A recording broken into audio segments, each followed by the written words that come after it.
महत्वाची बातमी आहे पनवेलमधून। पनवेल रेल्वे स्थानकावरील लिफ्ट कोसळलेली आहे। प्लॅटफॉर्मवरील लिफ्टमधील सुरक्षेचा प्रश्न ऐरणीवरती आलाय। लिफ्टमध्ये 4 प्रवासी अडकल्याची माहिती सध्या मिळते। प्लॅटफॉर्म क्रमांक 7 वरची लिफ्ट कोसळलेली आहे। या संदर्भात अधिक माहिती जाणून घेऊयात। माझी सहकारी कविता लोखंडे सध्या आपल्यासोबत आहे। कविता, सध्या तिथे ज्या लिफ्टमध्ये हे प्रवासी प्रवास करत होते त्यांची प्रकृती सध्या कशी आहे? नक्कीच सिद्धेश, पनवेल रेल्वे स्थानकावरची ही घटना आहे। सकाळच्या दरम्यान मुंबईला जाणारी, कामावर जाणारी जी आहे ती चाकरमान्यांची मोठी गर्दी पनवेल स्टेशनवरती पाहायला भेटते आणि सकाळच्या दरम्यान जी आहे ही लिफ्ट कोसळलेली आपल्याला पाहायला भेटली। या लिफ्टमध्ये 4 जण अडकले होते।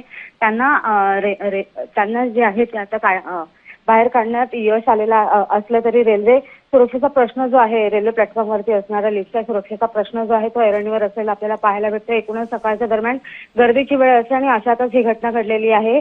कोणतीही जीवितहानी झाली नसली तरी आता यापुढे रेल्वे प्रशासन असेल यावर काय चौकशी करणार, काय कारवाई करणार हे पाहणं महत्त्वाचं असणार आहे। सिद्धेश, नक्कीच धन्यवाद कविता, तुम्ही दिलेल्या सविस्तर माहितीबद्दल।